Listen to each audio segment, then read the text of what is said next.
Most loving Father, I thank you for the gift of this new day.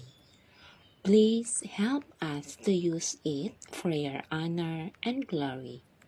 By your grace, may all our thoughts, words, and actions be pleasing today in your sight.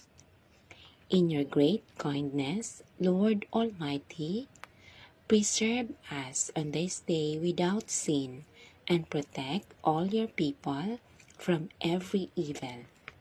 May the ever-blessed Virgin Mary, Mother of our Savior, keep us under her protection, and by her prayers and the aid of all your saints, keep us ever intent on doing good for your sake.